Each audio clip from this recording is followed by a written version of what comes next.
this is Brianna. I'm going to be just doing an assessment for a patient with a chest tube. So I have an order here that obviously Jennifer has a chest tube, so I'm just going to be doing an assessment with her today. Just food for thought. I just want to say that I keep a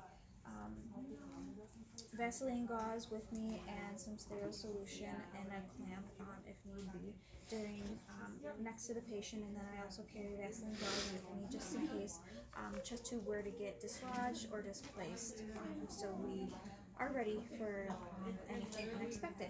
So I would go into the patient's room, knock knock. Hi Jennifer, my name's Brianna. I'm gonna be your nurse today. Can I just verify your name and date of birth? She says Jennifer Doe, 11/5/75, and that is what I have. So I'm just gonna be doing an assessment of your chest tube today. How are you feeling?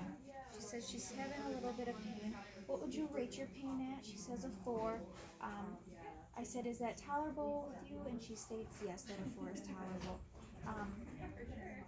Have you been up moving around much? She states that she did go for a walk this morning. How did you tolerate that? She says that she tolerated okay, but she did have some pain. Just remember that you can take some kind of pain medication when needed. Also, if that's before a dressing change or before a walk, or coughing and deep breathing, just to assure that your pain level is staying under control. She states okay. Have you been doing your incentive spirometer and deep breathing? She states yes, just not very often because of the pain. I can do some education, the importance of deep breathing and incentive spirometry. Just remember once again that we do have the pain meds available if need be, just so that you don't want to end up with pneumonia or more issues, okay? So I'm just going to, I would also visualize how her breathing is, make sure she doesn't have the pursed lips, cyanosis, any signs of respiratory distress with the patient. So I would do vitals, I would do blood pressure,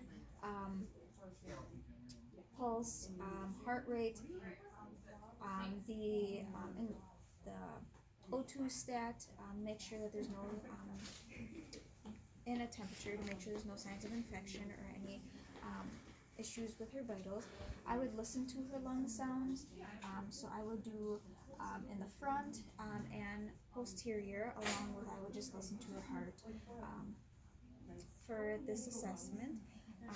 And then I'm going to take a look at your site also. Is that okay? She states okay. Have you been trying to reposition every 2 hours? She states yes. That's also really important for your skin integrity. We don't want you to end up with any pressure sores on top of everything else going on for you.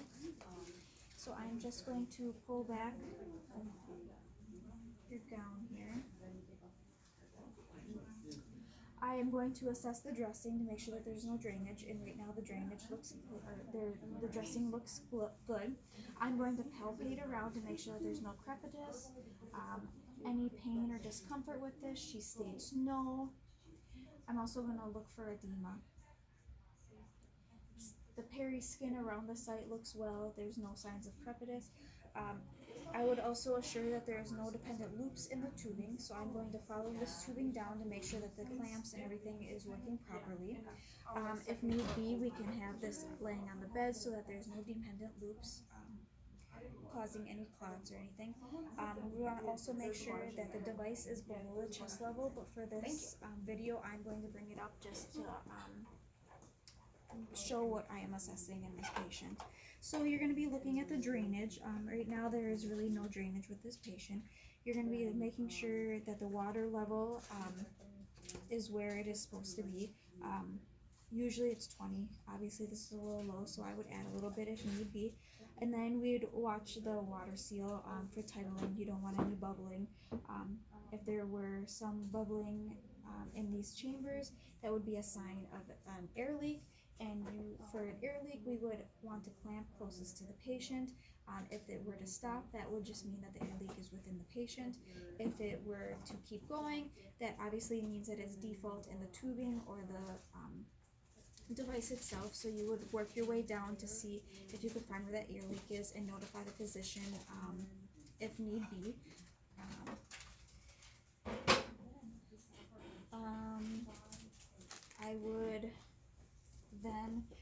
Like I said, make sure that the tubing is where it is supposed to be.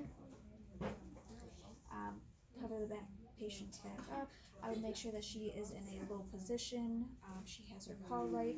Please let us know if you need any pain meds or if you need help with repositioning. If you're going to be ambulating, make sure that you call one of us to help you get around.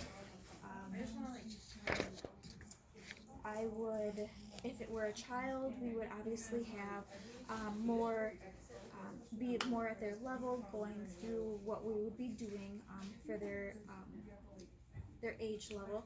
If you were here, you could also show them the device, and show them what you're talking about as well, so that they're more involved in the care that they're doing.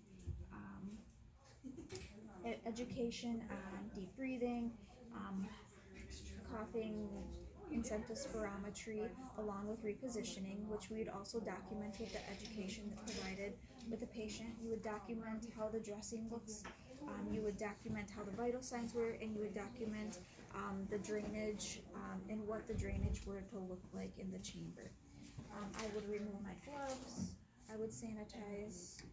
Once again, I would make sure that my patient is in a safe position, and that is the end of my skill.